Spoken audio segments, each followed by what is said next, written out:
Бүгін біз Уджудулла, Алланың бар болуы тақырып жазып қойдық. Қазақша жаза берсеңдер болады, Алланың бар болуы тақырып. Уджуд дейді.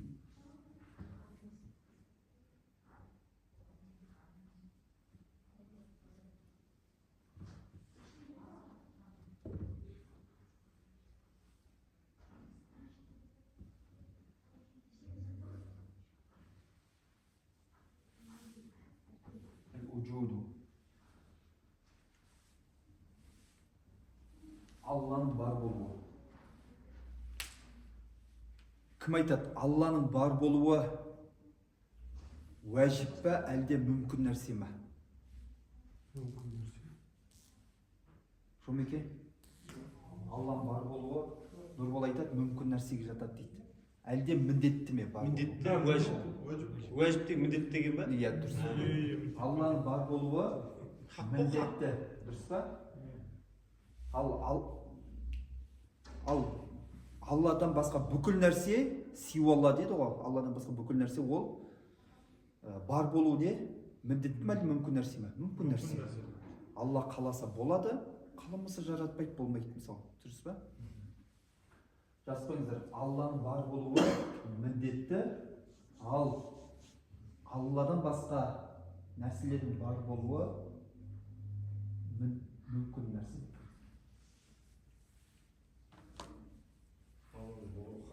Алланың болуы міндетті.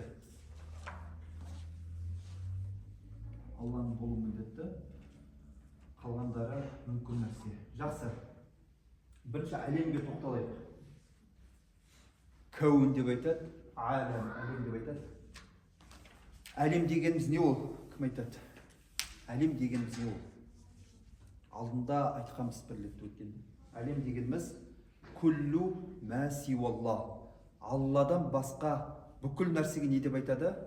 Әлем деп айтады. Әлем. Алла бар, бұл жақта әлем бар. Әлем деген не ол? Алладан басқа бүкіл нәрсе кіріп кетеді әлем үшін.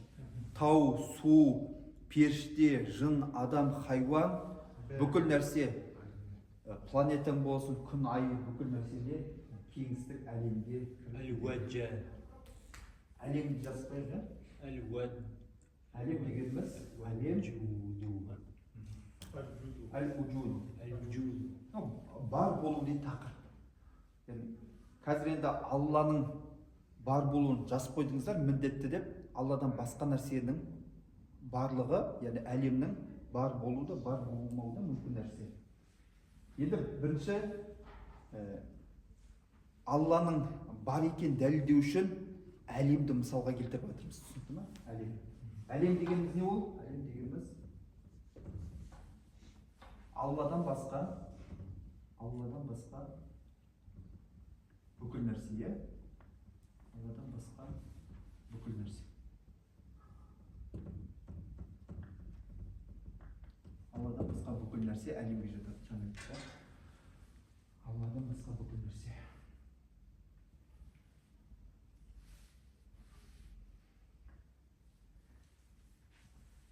Енді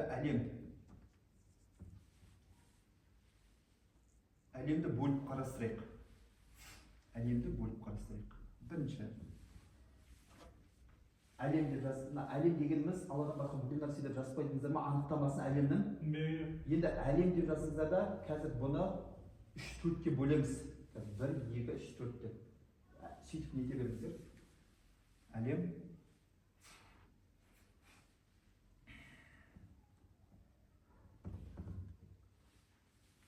Әлем жаратушысыз бар.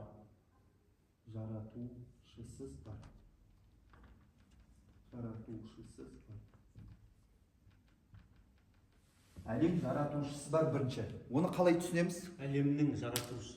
Жоқ. Жалпы. Қараңыз. Әлем бар ғой, әлем.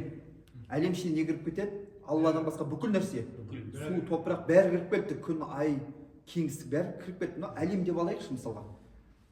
Әлем, осы әлем жаратушысы бар деген сөз, яғни ежелден бар деген сөз ғой. Тұр бұрыннан. Түсінікті ме? Яғни бұны бір жаратушы жаратпаған әлемді. әйтеуір бұрыннан бар, түсінікті ма? Ежелден бар. Сөйтіп жазбаңыз, әлем жаратушысы бар. Жақшаға ежелден деп қойып түсінікті болу үшін, иә? Ежелден дегенде бастау жоқ. Сіз мен мына мысалдарды әдейі жазып жатырмын, түсініп алу үшін, түсінікті ма? Өйткені мына варианттардың ішінде біздің дұрыс түсінігіміз бар негізінде. Бірақ соның ішінен тауып алу керек та, дұрысын. Мына варианттардың ішінде 4 вариант жазам, 3-4 вариант. Соның ішінде философтардың варианты бар, біздердің мұсылмандардың варианты бар, түсінікті ма? Басқалардың да варианттары бар. Иә. Соны мен әдейі жазайын деп отырмын. Соны ақыли тұрғыдан дәлелдеп беруіміз керек қазір. Түсінікті ма? Әлем жаратушысы бар деген сөз жақшаға ежелден.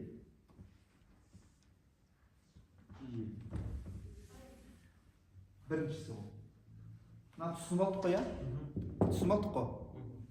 Әлем бар, оны біреу жаратпаған. Яғни бастауы жоқ, тұр ол. Түсінікті ма? Содан кейін бар, жаңағыдай жаратылыстар жайлы пайда бола бастады деген сияқты ішінде. Әлбетте біз оны ұстанбаймыз ғой. Просто вариант ретінде тұр ол. Түсінікті ма? Мысалы, ол философтардың варианты болуы мүмкін. Ертең бір философ келіп қалған кезде, бір атеист келіп қалған кезде қалай жауап бересіз? Соған сұрайсыз, мынау соған атака ғой, былайша айтқанда. Ол әлем туралы әңгіме айтып жатса, сіз айтыңыз, әлем дегеніміз не, анықтамасы айтшы маған де. Болды, бір солай тұрып ал. Ол айтсын, сосын бар сен айт. Әлем дегеніміз Алладан басқа бүкіл нәрсе. Ол енді Алланы мойындамауы мүмкін енді. Сосын сен айт. Осы бір вариантты ол таңдайды, бәрібір де таңдайды, түсінікті ма? Міне, бірінші жазыңыздар, әлем жаратушысы бар, ежелден. Екінші,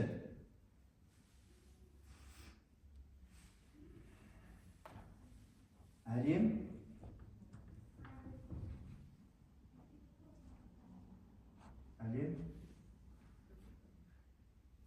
өзін жаратты. Әлем өзін жаратты. Өйткені бұлай деп айтады. Тіпті әлеуметтік желіні ашып қалсаң да, ютубқа кірсең де, жалпы бұлайда кейбір кісілер айтады, көп барамыз ғой, халықтың ортасында жүреміз. Әлем, әл-инфиджар деп айтады, әлем үлкен жарылыстан пайда болды деген еститін шығарсыздар, сөйтіп айтып жатады ғой. Әлем үлкен жарылыс болған дейді, содан пайда болған дейді. Мынау соған жатады ғой, әлем өзін жаратты деген сөз. Әлем болып еді, әлем болды, үлкен жарылыс болды, как будто ішінен тағы әлем пайда болған сияқты да, андай. Әлем өзін жаратты. Екінші вариант ол. Мынау, міне. Ежелден бар әлем, екінші әлем өзін жаратты. Бұл жарылыс болды, сол жарылыстан әлем шықты дейді, андай. Түсінікті ме? Былайша айтқанда, әлемнің алдында бір не бар? Үлкен жарылыс бар.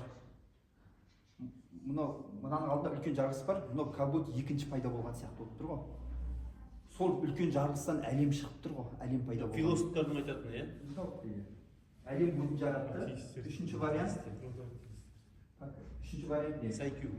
Әлемнің бастауы жоқ. Үшінші вариант сол. Әлемнің бастауы жоқ.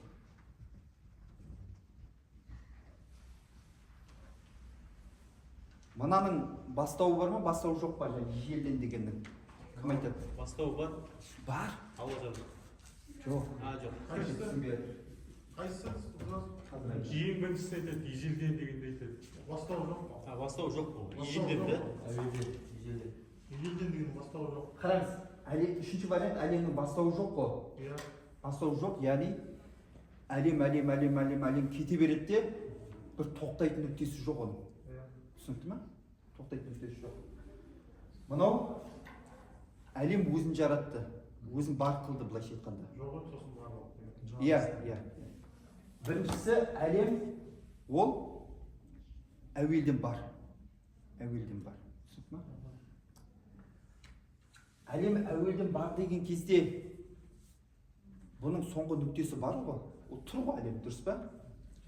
Ал мынаның айырмашылығы, әлем бар ма? Бұның алдында бір әлем бар еді. Оның алдында әлем бар еді. Әлем. Бірақ сөйтіп барған кезде бір тоқтайтын нүктесі жоқ. Мынада бар ғой, бір әлем тұр ғой тек қана. Ал бұда тоқтайтын нүктесі жоқ. Әлемне әлем сөйтіп кете береді. Бастауы бар. Бастауы жоқ былайша. Басы жоқ дегенім ғой, кете береді. Басы жоқ. Бесконечный. Бесконечный. Енді төртінші вариант бар. Ол бізде әлемнің жаратушысы бар.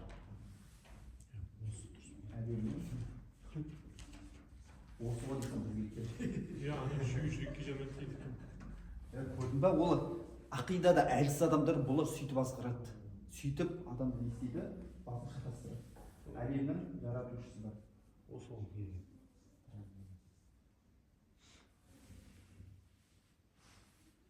Бұлай төртеуін тағы да нақтылап түсіндіріп жіберейін. Әлемнің жаратушысы жоқ былайша айтқанда. Әлем өзі тұр болды. Түсінікті ма? Екінші, әлем өзін бар қылды. Әлем өзін істеді, өзін бар қылды. Кому-то былайша айтқанда жоқ еді, өзін бар қылды деген сияқты ғой. Алдында жоқ дейтін нәрсе осып келді былайша айтқанда. А бұда ондай емес. Ол бұрыннан бар ежелден. Түсінікті ма? Мынау жоқ болды, жоқтан бар болды деген сияқты. Өзін бар қылды. Әлем бастау жоқ, яғни әлемнің әлемі бар. Бұлайша айтқанда әлем болса, әлемнің өзі бұдан да үлкен әлем бар, соның ішіне кіріп кетеді дейді, бұлайша айтқанда. Одан да үлкен әлем бар, ол соған кіріп кетеді. Сөйтіп кете береді, бірақ тоқтайтын нүктесі жоқ. Яғни мынау сияқты нүктесі жоқ. Түсінді ма? Немесе мынау сияқты өзін жаратқан жоқ. Цепочка басы жоқ дейтін ой. А біз айтамыз не? Жоқ, әлемнің жаратушысы бар, ол Алла деп айтамыз. Алла. Біздің нүктеміз ол Алла. Түсінді ма? Алла ежелі. Алла жаратты. Біздер енді мынау дұрыс па? Енді біз айтамыз.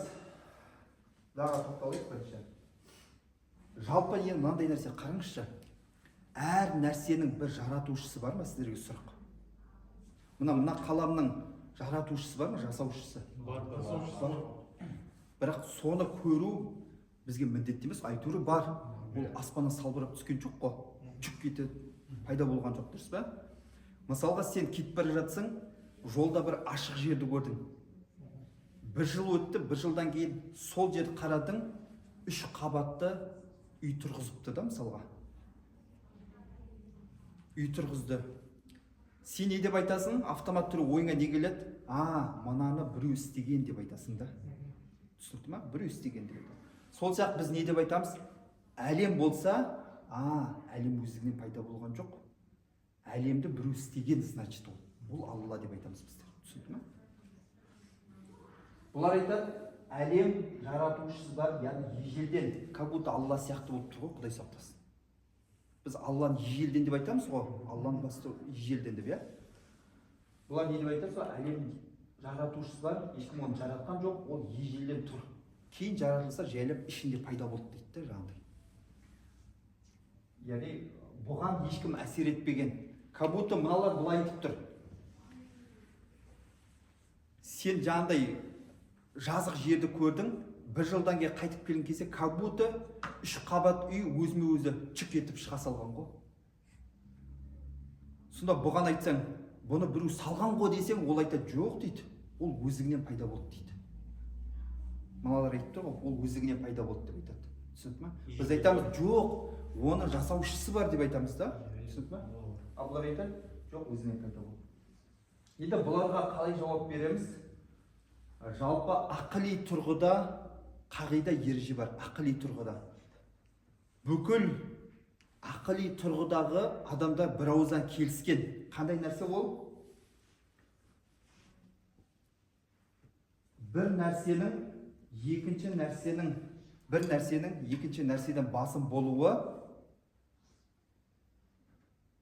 басым қылатын нәрсеге байланысты дейді. Мысалы қалай? Қараңыздар.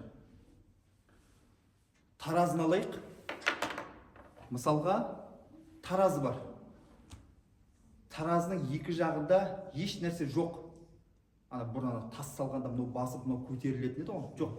Екі жағы пустой тұр, бос. мен ортасын ұстап тұрмын. Тараз екеуі тең ба? Тең. Енді қара, мына тараздың бір жағына бір нәрсені салғанда ғана басады ғой, дұрыс па? Өйткені ақыли қағида не деп айтады? Ақыли ереже, мына бір нәрсенің мына екінші нәрседен басым болуы дейді. Басым болуы, басып кетуі, ол басатын бір нәрсенің болуынан дейді. Мысалы қара, тараздың екі табағы бар, сен мынаған, мен мынаған екеуі тең болып тұрса, бір-бірін баса алмайды ғой, дұрыс па? А енді мынаған мен 10 грамм бір нәрсені салсам, басама ол? Басады. Ақыл соны дұрыс деп айта ма? Дұрыс деп айтады. Түсінікті ма? Мысалға, мына екінші мысал түсіндірейін. Тақта тұр. Мен шығып кеттім да қайтып келдім. Тақта сынып тұр екен. Сосын отырған сіздерден сұрадым. Тақтаны кім сындырды деп айттым. Сіздер айта аласыздар ма? Өзіме өзі сынып қалды деп айта аласың ба? Жоқ. Оның бір несі бар? Бір сындырушы бар. Соған бір әсер етуші бар. Соны басатын нәрсе бар ма? Бар. Басатын нәрсе. Жаңағындай мына 10 грамм нәрсе мына табақты басып кетті ғой, дұрыс па? Мына табақты басып тұрған қай табақ? Мынау ғой. Мынау мына не істеп тұр? Басып тұр, дұрыс па? Мынау басып тұр, мынау мынаған не? Әсер беріп тұр. Мына сол сияқты мынаның бір сындырушысы бар. Сындырушы бар, түсінді ма? Өзіме өзі сынды деп ешкім айтпайды. Ал енді жақсы далада тұрған кезде желмен құлады да сынып қалды. Бірақ сындырушы кім ол? Жел деп айтамыз. Әйтеуір бір несі бар оның? Бір себепкері, әсер етуші бар ол. Жел сындырды деп айтамыз. Или сіз сындырсаңыз, сіз сындырды деп айтамыз. Түсінді ма? Өзіме өзі еш нәрсе бола қалмайды. Өзіме өзі еш нәрсе сынбайды. Түсінді ма? Сондықтан біз неден жауап береміз оларға? Сен айтып жатсың ғой, әлем бар өзіңнен. Оны істеген ешкім жоқ деп, дұрыс па? Өзіңнен бар деп айтып тұрсың. Сондықтан біз не деп айтамыз? Жоқ. Осы нәрсеге әсер ететін бір нәрсе бар деп айтамыз. Ол кім? Алла деп айтамыз. Түсінді ма? Ол Алла деп. Өйткені бір нәрсеге әсер етпесе, ақыли тұрғыда ол дұрыс емес. Ережеге сай емес ол. Түсінді ма? Мына түсініп алдық па біріншісін? Тағы айтайықшы. Кім түсінді? Ербол, сен айтып көрші ал. Мынаны айтып көрші. Әлем жаратушысы бар. Айтып көрші. Ежелден деген. Ежелден әлем. Оның бастауы. Бастауы жоқ. Жоқ, бастауы. Мынау как будто Алла сияқты болып тұр ғой. Ежелден бар да, түсінді ма? Олар айтады, сол әлем чүк ете салып өзі пайда бола қалды дейді. Оған ешкім әсер еткен жоқ. Бір себепші болған жоқ дейді да. Просто бола салып болды. Случайность деп айтамын, не деп айтады? Өздігінен бар. Біз айтамыз, ақыли тұрғымен келсең, ол нәрсе дұрыс емес. Мынау чүк етіп бола салса, значит, чүк етіп тұрған нәрсе ол біреу бар дейміз, біз айтамыз. Көрдің бе? Сол істеп тұрған нәрсе ол біреу бар деп айтамыз. Өйткені ақыли қағида не деп айтып тұр бізге? Бір нәрсе, әлемді алайық сол. Бір нәрсе, екінші бір нәрседен басым болу үшін бір нәрсе әсер ету керек деп айтады. Ақыли қағида айтады. Түсінікті ма? Ана индус ұстаз айтпай ма? Сен аралға келдің, аралда бір доп жатыр. Мына доп қайдан пайда болды деп. Ол чүк ете салып пайда болды ма ол? Жоқ. Саған дейін біреу келді бұл жерде. Сол ғой, себепші дейтін сол ғой. Көрдіңіз, себепші сол. Сол бізде соны айтып жатырмыз. Түсінікті ма? Бір себепші, әсер етуші біреу болу керек. Біреу болмаса, онда ақыли қағида дұрыс емес. Өйткені әлем ежелден бар ма? Онда осы нәрседе не? Осы нәрсені басатын бір нәрсе болу керек. Түсінікті ма? Енді екінші, әлем өзін жаратты, өзін пайда қылды. Әлем өзін пайда қылды. Жақсы, былай айтсақ, жоқ болды, сосын кейіннен пайда болды деп айтсақ. Жоқ нәрсе бастауы аяқталу болып берді. Мысалы, жоқ нәрсе өзін пайда қыла ала ма? Жоқ нәрсе. Значит, бұл неге барып тірелейін деп тұр, бәрібір де әсер етуші біреуге барайын деп тұр да, бәрібір, көрдің ба? Енді қара, иә, түсінікті ма, көріп тұрсыз ба? Бір әсер етуші біреуге барайын деп тұр, бір жасаушыға, құдірет иесіне барайын деп тұр да. Өйткені енді қараңыз, жоқ нәрсе өзін жарата алмайды ғой, дұрыс па? Келістік оған. Егер біреу жаратты десек, онда болды, Алланың бойындайын деп тұр. Енді ол одан қашады енді. Қашу үшін не істейді? Ол әлем бар еді, өзін бар қылды деп айтады. Біз тағы да артынан қуамыз. Әлем бар болды, енді өзін бар қылды деп сен қалай айта аласың? Как будто мынау сияқты үлкен жарылыс болды, соның ішінен әлем пайда болды. Мысалға, әлем өзі бар нәрсе өзін қалай бар қыла алады? Ол ақыли тұрғыда тағы да дұрыс емес. Мысалға айтсам, Ерасылға, терезе жабық тұрса, терезені жап деп айтсам дұрыс па? Сөзің мәні бар ма? Жоқ. Жабық тұрғы не деп жауап бересің? Мысалы, мен бармын. Мысалға, Алла тағала мені бар қылады десем, болмайды. Өйткені мен бармын. Қайтадан бар қылудың қажеті жоқ. Жабық терезені қайтадан жабудың қажеті жоқ ол. Түсінікті ма? Сол сияқты әлем бар болса, сен айтқандай, қайтадан бар қылудың не қажеті бар? Ақыли тұрғыда тағы да дұрыс емес. Бар нәрсені, мысалға, әлем тұрғы міне. Тұрған нәрсені қайтадан бар қылудың не қажеті бар оның? Дұрыс па? Дұрыс емес. Үшінші әлемнің, мына түсініп алдыңыздар ғой, да? Үшінші әлемнің бастауы жоқ дейді. Яғни бір тұрақталатын шексіздік деп айтады, нүктесі жоқ. Кого-то былай сияқты олардың айтпағандасы. Қараңыз, мысалға, Саламат Сәкең менен қарызға ақша сұрады. 100 000 теңге сұрады. Мен айттым, Сәке, мен саған берем 100 000 теңгені, бірақ мен әкемнің рұқсат сұрамайынша бере алмаймын деп айтамын мен. Түсінікті ма? Әкем рұқсат бермейінше маған Қанат 100 000 деп бер, ана Саламатқа деп. Айтпайынша мен бере алмаймын саған. Мен әкемнен сұрап көрейін деп айтамын. Сосын мен әкемнен сұрадым, әкем рұқсатын берді. Болды, бере берсең бола берді деп айтты. Егер әкем рұқсат бермегенде, мен қарыз бере алмайтын едім бұл кісіге 100 000 теңге. Түсінікті ма?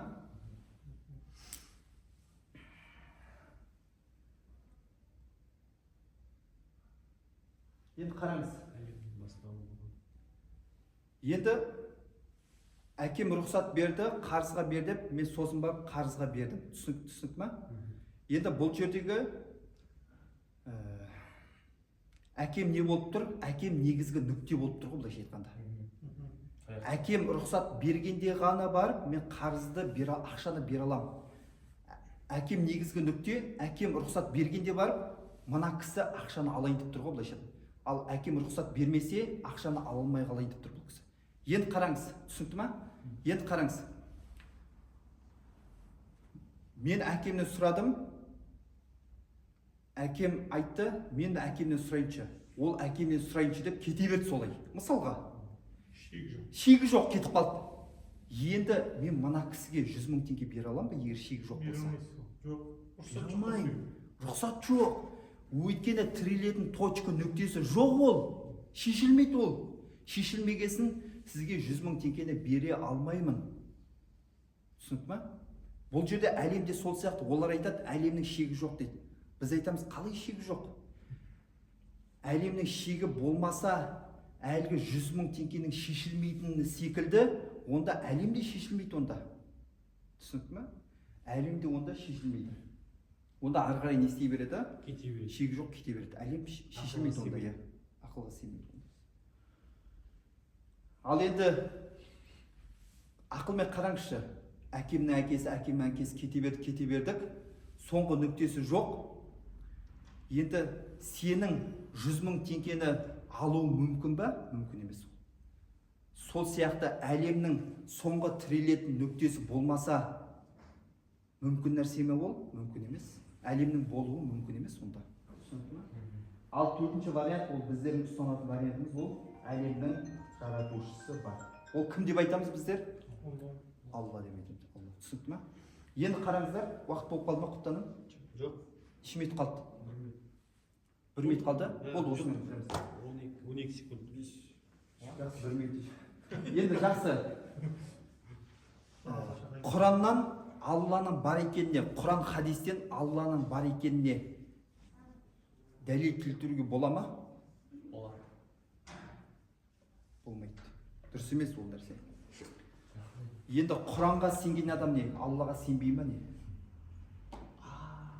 Құранға сенген адам Аллаға сенбей ма сонда? Аллаға сенбей ме? Сенеді де, әлбетте. Енді Құраннан дәлел сұрап тұрған адам Алланың бар екеніне, ол Аллаға сеніп тұр ғой, ол дұрыс па? Сондықтан Алланың бар екеніне Құраннан, хадистен дәлел алып келу, ол дұрыс сұрақ емес. Түсінікті ма? Ал Алланың бар екеніне Құран хадистен емес, қайдан дәлел алып келеміз оған? Ақли дәлел алып келеміз. Ақли дәлел осы айтып отырған нәрсе. Түсінікті ма?